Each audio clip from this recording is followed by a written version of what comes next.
Исәнмесез, эфирда яңалыклар чыгарылышы, студияда Лилия Гатина олғатыба кайбер темалар турында. Алабуга районында гадәттән тыш хәл булганы, моның сәбәбе нидә? Уку тревогасы, шолда хәвеф турында хәбәр итү системаларының әзерлеге тикшерелде. Шоллар сирена тавышын ишеткәнме?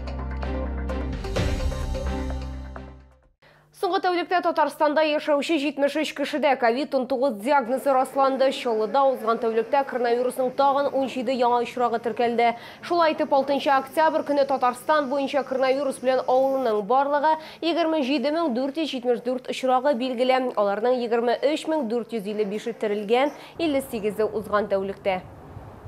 Яна хлор белән агулану бу юлы гадәттән тыш хәл Алабуга районында булды. 2 бала хастаханәгә озатылган. Мондый бәхетсезлек очраклары быел республиканың башка шәһәрләрендә дә булды. Шул уңайдан без шулның җәмәгать бассейннарында суның сыйфаты ничек контрольдә тотылуын тикшерергә булдык.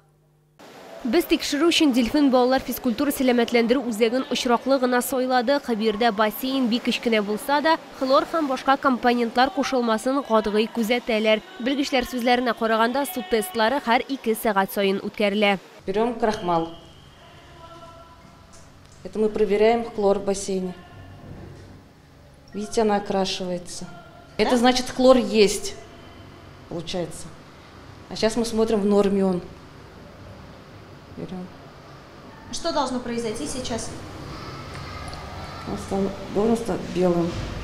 Суны фильтрацияләү өчен яңа технологиялар кулланылмаса да, аның каравы ышанычлы ди үзәк җитәкчесе Игорь Цыганов. 26 ел эшләү дәверендә бассейнда агулануның бер генә очрагы да теркәлмәгән. Это у нас континентные фильтра по 6 тонн, внутри кварцевый песок, куда поступает гипохлорид натрия после выработки, обеззараживаем континентные фильтра. И потом эта очищенная вода обеззаражена поступает уже в бассейн. Даими текшерүләрдән тыш һәр вакытта яңартып торалар. Моннан тыш бассейнны Роспотребнадзор хезмәткәрләре дә даими рәвештә тикшерә. Раз в неделю сливаем полностью весь бассейн, дезинфицируем борта гипохлоридом натрия, 2 часа выдерживаем, потом смываем и набираем новую воду.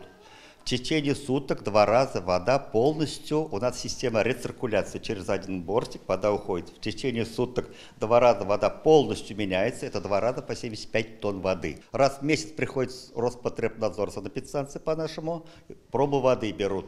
Раз в квартал они берут полностью смывы из перил, с бортиков, с раздевалок, с душевых, со скамеек, со шкафчиков. Вот такой контроль у нас. Олимпийский бассейнында да шулай ук 2 сәгать сайын су пробалары алына. Хезмәткәрләрнең сүзләренә караганда, бу регламент һәм ул мәҗбүри рәвештә үтәлә. Лилия Гатина, Валерий Новожилова, Ленар Султанов, яңалыклар. Уку тревогасы 6 октябрьда Шоллыда бөтен Татарстандагы кебек гражданнар оборонасының идарә системалары әзерлеге һәм табигый техноген характердагы гадәттән тыш хәлләр вакытында хәвеф турында хәбәр итү системаларының әзерлеге тикшерелде. Сиреналар 10 сәгать 40 минутта яңгырады. Теманы хәбәрчебез дәвам итә. Тавыш сигналын нибары 3 минутка кабыздылар, тик бу шоллар сиренаны ишетсен өчен җитәрлек вакыт булды. Автозавод районында күп фатирлы йортта 2 җайланма бар. Алар 28-дә 18 һәм 26-да 26 йортлары түбәсендә урнашкан. Аларга Челны стройремонт идарәче компаниясе хезмәт күрсәтә. На нашей территории на Челны стройремонт находится 2 системы С-40. Произведено в 10:40 было включение. Обе системы находятся в рабочем состоянии. Проверка проведена успешно. Йортның түбәсендә тавыш системасы гына куелган, идарә итү үзәге техника катта урнашкан. Нәкъ 10 сәгать 40 минутта сиренаны шәһәрнең башка торак йортларда, шулай ук 2нче куркыныч классында каралган ире предприятиеләр һәм объектларда да кабызганнар. Слышали какие-то звуки? Слышали сильно, очень громко. Ну там Повахитово. Когда услышала, тоже вот эта мысль была, куда ж теперь бежать-то? Конечно, слышали, чуть не оглохли даже. Слышали, сильно было. А дети не испугались от звука? Нет, я, как ни странно, даже внук даже не обратил внимания. Я-то испугалась вроде вначале, а потом вспомнила, я видела, читала, что было такое сообщение, что будет звуковой. Слышно было очень сильно. Ну как вы думаете, нужно ли проводить вот подобные мероприятия? Надо проводить, и надо, вот, например, собирать людей, объяснять им. Мы же не понимаем, куда бежать, если вдруг на самом деле что-то начнется. Тауыш сиренасына бар, халық та ихтибар итмәгән, әлеге тавышны итешүчеләрнең күбесе исә шын барлыкта куркыныч булган очракта нәрсә эшләргә дигән сорау туган. Гадәттән тыш хәл министрлыгында аңлатуларынча, гадәттән тыш хәлләр вакытында ни эшләргә кирәкле сүзләр белән хәбәр итү координацияләнәчәк. Лилия Гатина, Ленар Солтанов, яңалыклар.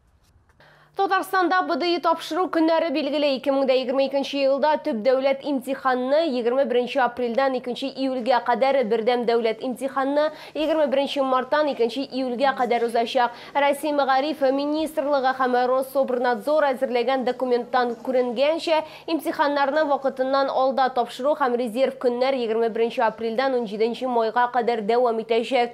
Төп көннәр 20 майдан 2 июльгә кадәр була. Шулай ук 5-сеннән 24 сентябрьдә өстәмә көннәрдә планлаштырылган. 11 сыйныфлар бердәм дәүләт имтиханын 21 марттан 2 июльгә кадәр тапшыра. БДИны вакытыннан алда тапшыру 21 марттан башланып 15 апрельгә кадәр дәвам итәчәк. Имтиханнар тапшыруның төп чоры резерв көннәр белән 27 майдан 2 июльгә кадәр, 5-сеннән 20 сентябрьдә өстәмә көннәр бирелә дилә хәбәрдә. Подъездны сәнгать әсәренә әзерләндергәннәр пейзажлар, хайваннар дөньясы, кораблар, буларның барысында ГЭС бисәсендә 3-11 йортының беренче подъездында күрергә мөмкин. Шуларның берсе шушы ысул белән күп катлы йортны үзенчәлекле итәргә, бер үк вакытта диварларны тәртипкә китергә булган. Хәзер монда фотога төшү өчен шәһәрнең башка йортларыннан да киләләр. Теманы хәбәрчебез дәвам итә. 3-11 йорты 1970 елда төзелгән. Яңгырлы һава торышында күп катлы йортны еш кына су баскан. Диварларда аның изе калган. Шәһәрдәшләребезнең берсе бу хәлдән чыгу юлын тапкан. Ул косметик ремонт ясау гына түгел, диварларда рәсемнәр дә ясарга булган. Күршеләргә яңартылган подъезд бик ошый. Вот видите, текло по стенам. Он это загрунтовал и нарисовал вот это. И вот с тех пор у нас он так и держится. Но он бывает и меняет, вот другой начинает рисовать. Молодец насчет этого. Приятно, зайдите в другой подъезд, ведь там страшно. А тут у нас все-таки более-менее порядок, так, молодцы. Ну, я вот 6-й год живу здесь, вот и приехал, так уже было, до 3-го этажа у нас там. Приятно, как были, чистенько всегда. Все аккуратненько. Авторы бер эш белән генә тукталып калмаган. Күпмедер вакыттан соң беренче подъездның һәр каты төрле тематикалар белән бизәлгән. Елның төрле чорларын чагылдырган пейзажлар һәм хәтта ак барыслар да барлыкка килгән. Автор үзе үз шедеврлары турында сөйләргә яратмый. Бердә яшәүчеләрнең сүзләренә караганда, ул эшләгән вакытта уңайсызлыклар туймаганнар. Вот нет. Вот интересно не было. И он нарисовал, видно, что вечером, что мало народу, вообще красиво сделал. Сүз уңайынан идарәче компания подъездларны булай бизәүгә каршы түгел, торакчылар хәтта чолларга ярдәм итәргә дә әзер. Мы 5 лет назад даже придумали так, что когда делаем капитальный ремонт подъезда, раскраску, значит, как они хотят, какой это колер подбирать. Все это мы перед капитальным ремонтом подъезда, значит, с жителями проводим собрание, с ними это обсуждаем, значит, и потом только принимаем решение. Моннан тыш подъездлардагы шундый уникаль бизәкләр аркасында чолылар күп фатирлы йортлардагы ремонтка да сак карыйлар дип билгеләп үтә хезмәт күрсәтүче оешмалар. Лилия Гатина, Айдар Мусин, яңалыклар.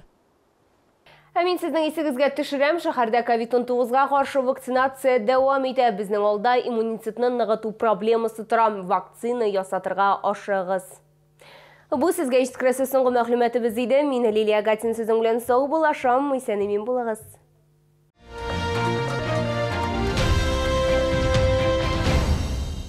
Приумножьте свои личные сбережения с КПКГ «Госзайм». Ставка 13% годовых. Также выдаем займы с использованием средств материнского капитала. Набережные Челны, Новый город, 107. Диагностический центр ТАТ-клиник оказывает весь спектр услуг на магнитно-резонансном и компьютерном томографах. Набережные Челны, 78 03 03.